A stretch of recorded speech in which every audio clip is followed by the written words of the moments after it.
23장. 이는 다윗의 마지막 말이라. 이세 아들 다윗이 말하며 높이 세워진 자, 야곱의 하나님께로부터 기름 부음 받은 자, 이스라엘의 노래 잘하는 자가 말하노라.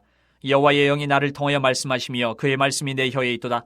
이스라엘의 하나님이 말씀하시며 이스라엘의 반석이 내게 이르시기를, 사람을 공의로 다스리는 자, 하나님을 경외함으로 다스리는 자여, 그는 돋는 해의 아침빛 같고 구름 없는 아침 같고 비 내린 후의 광선으로 땅에서 우미 돋는 새풀 같은 이라 하시도다. 내 집이 하나님 앞에 이같지 아니하냐. 하나님이 나와 더불어 영원한 언약을 세우사 만사에 구비하고 견고하게 하셨으니 나의 모든 구원과 나의 모든 소원을 어찌 이루지 아니하시랴. 그러나 사악한 자는 다 내버려질 가시나무 같으니 이는 손으로 잡을 수 없음이로다. 그것들을 만지는 자는 철과 창자루를 가져야 하리니 그것들이 당장에 불살리리로다 하니라. 다윗의 용사들의 이름은 이러하니라. 다그몬 사람 요셉바세벳이라고도 하고 에센 사람 아디노라고도 하는 자는 군 지휘관의 두목이라. 그가 단번에 800명을 쳐 죽였더라. 그 다음은 아호와 사람 도대의 아들 엘르아살이니 다윗과 함께 한 세 용사 중에 한 사람이라. 블레셋 사람들이 싸우려고 거기에 모임에 이스라엘 사람들이 물러간지라. 세 용사가 싸움을 도두고 그가 나가서 손이 피곤하여 그의 손이 칼에 붙기까지 블레셋 사람을 치니라. 그날에 여호와께서 크게 이기게 하셨으므로 백성들은 돌아와 그의 뒤를 따라가며 노력할 뿐이었더라. 그 다음은 하랄 사람 아게의 아들 삼마라. 블레셋 사람들이 사기가 올라 거기 녹두나무가 가득한 한쪽 밭에 모임에 백성들은 블레셋 사람들 앞에서 도망하되 그는 그 밭 가운데 서서 마가 블레셋 사람들을 친지라. 여호와께서 큰 구원을 이루시니라. 또 30두목 중 세 사람이 곡식 벨 때에 아들람 굴에 내려가 다윗에게 나아갔는데 때에 블레셋 사람의 한 무리가 르바임 골짜기에 진쳤더라. 그때에 다윗은 산성에 있고 그때에 블레셋 사람의 요새는 베들레헴에 있는지라. 다윗이 소원하여 이르되 베들레헴 성문 곁 우물물을 누가 내게 마시게 할까 하매 세 용사가 블레셋 사람의 진영을 돌파하고 지나가서 베들레헴 성문 곁 우물물을 길어가지고 다윗에게로 왔으나 다윗이 마시기를 기뻐하지 아니하고 그 물을 여호와께 부어드리며 이르되 여호와여, 내가 나를 위하여 결단코 이런 일을 하지 아니하리이다. 이는 목숨을 걸고 갔던 사람들의 피가 아니니까 하고 마시기를 즐겨하지 아니하니라. 세 용사가 이런 일을 행하였더라. 또 수르야의 아들 요압의 아우 아비새이니 그는 그 세 사람의 우두머리라. 그가 그의 창을 들어 300명을 죽이고 세 사람 중에 이름을 얻었으니 그는 세 사람 중에 가장 존귀한 자가 아니냐. 그가 그들의 우두머리가 되었으나 그러나 첫 세 사람에게는 미치지 못하였더라. 또 갑셀 용사의 손자 여호야다의 아들 분하야이니 그는 용맹스러운 일을 행한 자라. 일찍이 모압 아리엘의 아들 둘을 죽였고 또 눈이 올 때에 구덩이에 내려가서 사자 한 마리를 쳐 죽였으며 또 장대한 애굽 사람을 죽였는데 그의 손에 창이 있어도 그가 막대기를 가지고 내려가 그 애굽 사람의 손에서 창을 빼앗아 그 창으로 그를 죽였더라. 여호야다의 아들 분하야가 이런 일을 행하였으므로 세 용사 중에 이름을 얻고 30명보다 존귀하나 그러나 세 사람에게는 미치지 못하였더라. 다윗이 그를 세워 시위대 대장을 삼았더라. 요압의 아우 아사엘은 30명 중에 하나요. 또 베들레헴 도도의 아들 에라난과 하롯 사람 사뭇과 하롯 사람 엘리가와 발기 사람 헬레스와 드고아 사람 잇게스의 아들 이라와 아나돗 사람 아비에살과 후사 사람 무분네와 아우와 사람 살몬과 느도바 사람 마하레와 느도바 사람 바나의 아들 헬렙과 베냐민 자손에 속한 기브아 사람 리베의 아들 이때와 비라돈 사람 분하야와 가하스 시내가에 사는 히때와 아르바 사람 아비알본과 바르훔 사람 아스마웻과 사알본 사람 엘리아바와 야산의 아들 요나단과 하랄 사람 삼마와 아랄 사람 사라의 아들 아이암과 마가 사람의 손자 아스베의 아들 엘리베셀의 길로 사람 아이도벨의 아들 엘리암과 갈멜 사람 헤스레와 아랍 사람 바아레와 소바 사람 나단의 아들 이갈과 깃 사람 바니와 암몬 사람 셀렉과 수리아의 아들 요압의 무기를 잡은 자 부에롯 사람 나하레와 이델 사람 이라와 이델 사람 가렙과 헷 사람 우리아라. 이상 총수가 37명이었더라. 24장. 여호와께서 다시 이스라엘을 향하여 진노하사 그들을 치시려고 다윗을 격동시키사 가서 이스라엘과 유다의 인구를 조사하라 하신지라. 이에 왕이 그 곁에 있는 군사령관 요압에게 이르되 너는 이스라엘 모든 지파 가운데로 다니며 이제 단에서부터 부엘세바까지 인구를 조사하여 백성의 수를 내게 보고하라 하니 요압이 왕께 아뢰되 이 백성이 얼마든지 왕의 하나님 여호와께서 100배나 더하게 하사 내 주 왕의 눈으로 보게 하시기를 원하나이다. 그런데 내 주 왕은 어찌하여 이런 일을 기뻐하시나이까 하되 왕의 명령이 요압과 군대 사령관들을 재촉한지라.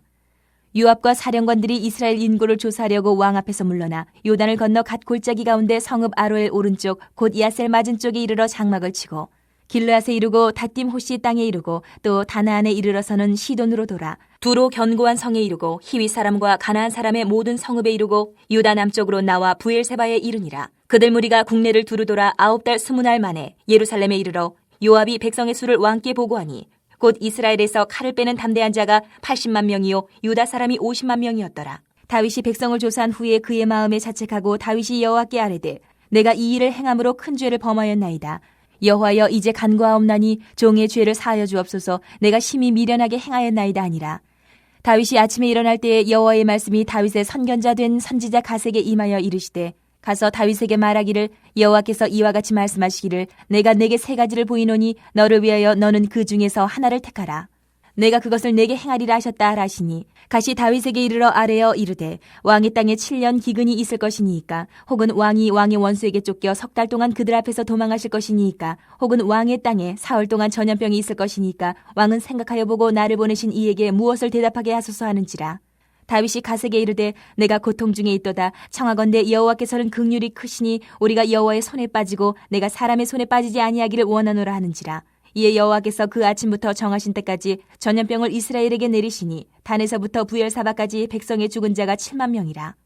전사가 예루살렘을 향하여 그의 손을 들어 멸하려 하더니 여호와께서 이 재앙 내리심을 뉘우치사 백성을 멸하는 천사에게 이르시되 족하다. 이제는 내 손을 거두라 하시니 여호와의 사자가 여부수 사람 아라우나의 타작마당 곁에 있는지라. 다윗이 백성을 치는 천사를 보고 곧 여호와께 아뢰어 이르되 나는 범죄하였고 악을 행하였거니와 이 양무리는 무엇을 행하였나이까. 청하건대 주의 손으로 나와 내 아버지의 집을 치소서 하니라. 이날에 가시 다윗에게 이르러 그에게 아뢰되 올라가서 여부수 사람 아라우나의 타작마당에서 여호와를 위하여 제단을 쌓으소서 하매 다윗이 여호와께서 명령하신 바 가세의 말대로 올라가니라. 아라우나가 바라보다가 왕과 그의 부하들이 자기를 향하여 건너옴을 보고 나가서 왕 앞에서 얼굴을 땅에 대고 절하며 이르되 어찌하여 내 주 왕께서 종에게 임하시나이까 하니 다윗이 이르되 내게서 타작마당을 사서 여호와께 제단을 쌓아 백성에게 내리는 재앙을 그치게 하려 함이라 하는지라. 아라우나가 다윗에게 아뢰되 원하건대 내 주 왕은 좋게 여기시는 대로 취하여 드리소서. 번제에 대하여는 소가 있고 뗄나무에 대하여는 마당지라는 도구와 소의 멍에가 있나이다. 왕이여 아라우나가 이것을 다 왕께 드리나이다 하고 또 왕께 아뢰되 왕이 하나님 여호와께서 왕을 기쁘게 받으시기를 원하나이다. 왕이 아라우나에게 이르되 그렇지 아니하다. 내가 값을 주고 내게서 살이라. 값 없이는 내 하나님 여호와께 번제를 드리지 아니하리라 하고 다윗이 은 50세겔로 타작마당과 소를 사고 그곳에서 여호와를 위하여 제단을 쌓고 번제와 화목제를 드렸더니 이에 여호와께서 그 땅을 위한 기도를 들으심에 이스라엘에게 내리는 재앙이 그쳤더라.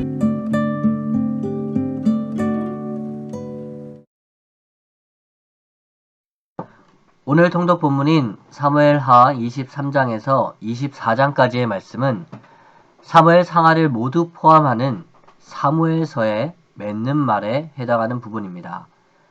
그리고 이 맺는 말의 부분은 서로 매칭이 되는 구조로 되어 있습니다. 그리고 이러한 매칭 구조 가운데 중요하게 이야기하는 내용이 있죠. 먼저 매칭되는 구조에 대해 살펴보면 21장 앞부분과 24장이 매칭이 됩니다. 21장 앞부분은 기본 주민을 살해했던 사울의 죄 때문에 그 죄악으로 말미암아 기근이 이스라엘 땅에 임하는 모습을 보여주죠. 그리고 24장은 이와 매칭이 되는 24장은 인구조사를 벌이는 그 다윗의 죄악으로 말미암아 전염병이 이스라엘 땅에 임하는 모습을 보여줍니다. 이렇게 사울과 다윗이 지었던 죄와 그에 따른 심판이라는 구조에서 21장 앞부분과 24장은 매칭이 되는 것이죠.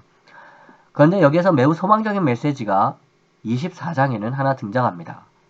사울과는 다른 다윗의 모습이죠. 다윗의 죄악은 전염병으로 끝나지 않습니다. 그 전염병으로 말미암아 하나님께 제단을 쌓을 아라우나의 타작마당을 사게 되죠. 그리고 이 타작마당은 훗날 성전을 지을 터가 됩니다. 소망의 메시지가 등장하는 것이죠. 다음으로 매칭되는 부분은 21장 뒷부분과 23장의 뒷부분입니다. 이곳의 내용도 앞에서 살펴본 것과 같이 매우 비슷한 내용으로 되어 있습니다. 21장 뒷부분을 살펴보면 다윗의 용사들이 등장합니다. 그리고 그들이 이스라엘의 오랜 적이었던 블레셋을 물리치지요. 이것은 23장 뒷부분도 마찬가지입니다. 23장 뒷부분을 살펴보면 또한 다윗의 용사들이 등장합니다. 그리고 블레셋 사람들과의 전투에서 승리하죠. 그런데 여기에도 한 가지 중요한 사건이 나옵니다. 그것은 베들레헴이라는 장소가 등장한다는 것이죠. 블레셋이 점령하고 있었던 베들레헴에 그 성문 곁에 있었던 우물물을 먹고 싶어하는 다윗을 위해 다윗의 용사들이 수많은 적들이 포진해 있는 그 적진을 돌파해서 우물물을 길러오는 모습이 등장하는 것입니다. 이제 마지막으로 등장하는 매칭입니다. 마지막으로 등장하는 매칭은 22장과 23장 앞부분의 매칭입니다. 그리고 이 매칭의 중심에는 한 사람이 있습니다. 바로 다윗이죠. 다윗이 부른 승전가가 22장의 내용이고 다윗의 마지막 말이 23장의 앞부분에 등장하는 내용입니다. 그리고 22장과 23장의 앞부분은 앞에서 살펴본 다른 매칭과의 관계에서 매우 특별합니다. 무슨 말씀이냐면 21장에서 24장까지 묶여있는 사무엘 상하의 마지막 단락의 중심 내용이 바로 22장과 23장의 앞부분이기 때문에 그렇습니다. 한번 생각해 보십시오. 가장 바깥에 있는 괄호, 고리가 21장 앞부분과 24장입니다. 처음과 끝이죠. 그리고 그 안쪽의 괄호, 그 안쪽의 고리가 21장 뒷부분과 23장의 뒷부분이죠. 그리고 가장 안쪽에 있는 마치 열매와 같은 핵심적인 내용이 바로 22장과 23장의 앞부분이기 때문에 그렇습니다. 그렇게 이 22장과 23장의 앞부분의 내용은 이 사무엘서를 마무리하는 핵심적인 내용이 되는 것입니다. 그리고 이 내용은 두 가지로 되어 있습니다. 먼저 22장의 내용을 살펴보면 22장은 구원에 대해서 이야기합니다. 그리고 이 내용은 사무엘서의 시작이었던 사무엘상 2장의 한나의 기도와 연결이 되어 있죠. 바로 구원의 뿔이라는 단어를 통해서 말입니다. 하나님은 사무엘서를 마무리하시면서 다윗의 입을 통해 하나님의 구원에 대해서 이야기를 하고 계시는 것입니다. 하나님께서 한나에게 구원을 베푸셨던 것처럼 다윗에게 구원을 베푸셨던 것처럼 앞으로도 구원을 베푸실 것이라는 말씀이죠. 그렇다면 이 구원은 어떻게 베풀어질까요? 그것에 대해서 이야기하는 것이 바로 23장 앞부분입니다. 그리고 23장 앞부분의 내용은 앞으로 올 왕에 대한 내용이죠. 다윗은 자신의 마지막 말, 다시 말해 마지막 유언으로서 하나님께서 보내실 왕에 대해서 이야기를 하는 것입니다. 이것을 종합해보면 사무엘서 마지막의 핵심 부분인 22장과 23장 앞부분에서 하나님은 다윗의 입을 통해 하나님께서 베푸실 구원과 하나님께서 보내실 왕에 대해서 말씀을 하는 것입니다. 그리고 이 이야기는 이어지는 이 사무엘서 다음에 나오는 열왕기로 나아가는 것이죠. 그리고 오늘 통독 본문인 23장과 24장에는 열왕기와 매우 중요한 연결고리들이 들어있는 것이죠. 23장에서는 앞에서 이야기한 것처럼 다가올 왕에 대해서 이야기를 하고 24장에서는 앞으로 지으실 성전에 대해서 그 성전터에 대해서 이야기를 하는 것입니다. 그리고 이 이야기들은 우리가 앞으로 읽게 될 열왕기에서 등장하는 주요한 내용들이죠. 수많은 왕들이 등장하고 하나님의 성전이 세워지는 이야기 말입니다. 그리고 하나님의 역사는 하나님께서 보내실 왕을 기다리는 역사가 되고 그 왕을 통해 베풀어질 하나님의 구원을 기다리는 역사가 되는 것이죠. 우리가 지금까지 사무엘 하를 읽어오면서 우리는 분명히 확인한 것이 한 가지 있었습니다. 그것은 다윗은 하나님 보시기에 정말 완벽한 왕같이 보였지만 그도 실패했다는 것입니다. 다윗은 승리했고 다윗은 하나님께서 아브라함에게 약속하신 모든 땅을 차지했습니다. 그리고 하나님으로부터 영원한 왕조에 대한 언약도 받았죠. 하지만 그는 또한 무슨 일을 했습니까? 밧세바를 범하는 범죄를 저질렀고 오늘 통독 본문인 24장에 나오는 것처럼 인구조사를 하는 범죄도 저질렀죠. 그도 연약한 인간에 불과했고 실패할 수밖에 없는 존재였다라는 것입니다. 하나님께서 주시는 구원을 경험한 존재이긴 했지만 하나님께서 주시는 구원을 행할 수 있는 존재는 아니었다라는 것이죠. 어떻게 보면 사무엘서는 사사기와는 전체적인 분위기는 다르지만 여전히 똑같은 이야기입니다. 실패의 이야기죠. 하지만 사무엘서의 마지막은 그 실패가 하나님의 실패는 아니라고 이야기하는 것입니다. 하나님께서 다시 한번 소망을 주시기 때문이죠. 하나님께서 예비하시는 왕이 있고 하나님께서 보내실 왕이 있다로 끝나기 때문입니다. 그리고 그 왕을 통해 하나님은 온전한 구원을 이루실 것이라고 말씀하기 때문이죠.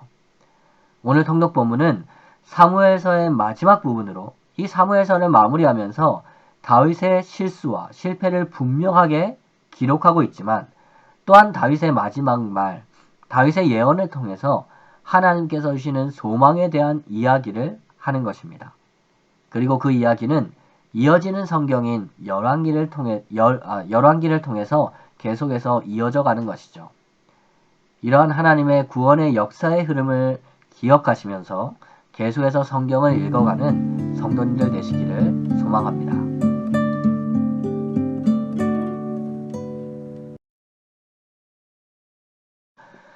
오늘 묵상할 본문은 사무엘하 23장 1절에서 7절까지의 말씀입니다. 그리고 이 말씀은 사무엘하 21장에서 24장까지의 말씀에 포함되는 본문으로 사무엘 상하를 마무리하는 마지막 단락에 포함된 말씀이죠. 그런데 이 마지막 단락은 매우 특별한 구조로 되어 있습니다. 21장 앞부분과 24장이 매칭이 되고 21장 뒷부분과 23장 뒷부분이 매칭이 되어서 그 중심에 있는 내용을 강조하는 구조로 되어 있기 때문이죠. 그렇게 사무엘 상하를 모두 포함한 이 사무엘서의 마지막 내용은 이 장들의 순서에 따라 24장이 그 마지막 내용이 되는 것이 아니라 이 마지막 단락의 구조대로 그 한가운데 있는 그 핵심의 내용에 드는 22장과 23장 앞부분의 말씀이 이 사무엘서의 마지막 내용이 되는 것입니다. 그리고 22장과 23장 앞부분의 말씀은 다윗의 마지막 노래와 다윗의 마지막 유언으로 다윗의 입을 통해서 하나님께서 하나님의 구원을 어떻게 이루어 가실지에 대해서 말씀하시는 것입니다. 먼저 그 내용을 간략하게 살펴보면 22장은 구원에 대해서 이야기를 합니다. 다윗이 하나님과 함께하면서 경험했던 구원에 대해서 이야기를 하는 것이죠. 그리고 이러한 다윗의 구원의 노래는 앞으로 다가올 미래에도 하나님께서 구원의 역사를 계속해서 이루어 가실 것이라는 소망을 이스라엘에게 주는 것입니다. 그렇다면 오늘 우리가 읽은 본문 23장 1절에서 7절까지의 말씀은 무엇에 대해서 이야기를 하고 있을까요? 먼저 2절의 말씀을 읽어보면 다윗은 이렇게 이야기를 합니다. 하나님의 영이 나를 통하여 말씀하시며 그의 말씀이 내 혀에 있도다. 이 2절 말씀이 의미하는 것이 무엇이겠습니까? 지금 다윗이 하고 있는 말씀은 분명히 다윗이 하는 것이지만 다윗의 입을 통해서 다윗의 목소리를 통해서 사람들에게 들리는 것이지만 그것의 진짜 주인은 그 말씀을 하시는 진정한 주인공은 하나님이다 라는 말씀이죠. 하나님께서 지금 다윗을 통해서 말씀을 하신다 라는 뜻입니다. 그렇다면 하나님께서 다윗을 통해서 하시는 말씀의 내용이 무엇일까요? 3절에서 5절까지의 말씀을 읽어보면 이렇게 기록이 되어 있습니다. 이스라엘의 하나님이 말씀하시며 이스라엘의 반석이 내게 이르시기를 사람을 공의로 다스리는 자, 하나님을 경외함으로 다스리는 자여, 그는 높은 해의 아침빛 같고 돋는 해의 아침빛 같고 구름 없는 아침 같고 비 내린 후의 광선으로 땅에서 우미 돋는 새풀 같으리라 하시도다. 내 집이 하나님 앞에 이같지 아니하냐. 하나님이 나와 더불어 영원한 언약을 세우사 만사에 구비하고 견고하게 하셨으니 나의 모든 구원과 나의 모든 소원을 어찌 이루지 아니하시랴. 방금 읽은 말씀을 통해서 알 수 있는 것이 무엇입니까? 하나님께서 다윗의 입을 통해 어떤 한 사람에 대해서 말씀을 하신다는 것이죠. 하나님은 지금 다윗의 입을 통해서 어떤 한 사람에 대한 내용을 말씀하고 계십니다. 그런데 그 사람이 어떤 사람입니까? 먼저 3절을 살펴보면 사람을 공의로 다스리는 자라는 말씀이 나오고 하나님을 경외함으로 다스리는 자라는 말씀이 나옵니다. 여기에서 반복되는 단어가 뭡니까? 다스리다 라는 단어이죠. 공의로 다스리고 하나님을 경외함으로 다스리는 사람. 누굽니까? 바로 왕이죠. 왕입니다. 다스리는 사람, 왕이죠. 그런데 공의롭게 다스립니다. 하나님을 경외함으로 다스립니다. 이 말은 이상적으로 하나님께서 신명기 말씀을 통해 주신 그 왕의 제도에 대해서 이야기할 때 이상적인 왕, 정말 하나님께서 원하셨던 왕, 그 왕에 대해서 이야기를 하는 것이죠. 이상적으로 이스라엘을 다스릴 왕에 대해서 이야기를 하는 것입니다.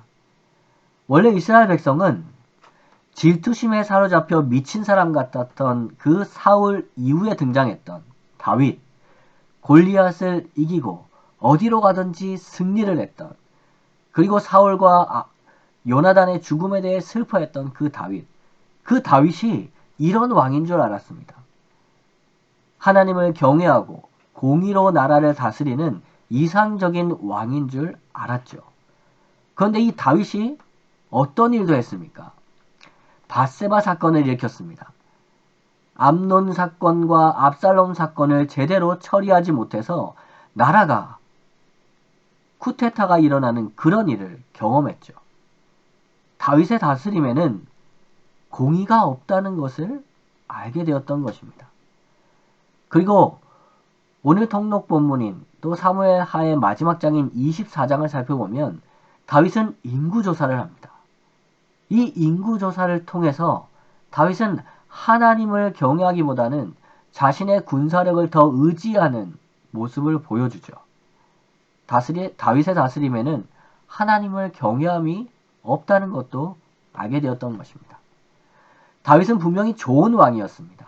위대한 왕이었죠. 하지만 그는 완벽한 왕은 아니었던 것입니다. 온전한 왕도 아니었던 것이죠. 그도 실패했다는 것입니다. 하지만 하나님께서는 그 다윗의 입을 통해서 무엇을 말씀하시는 것입니까?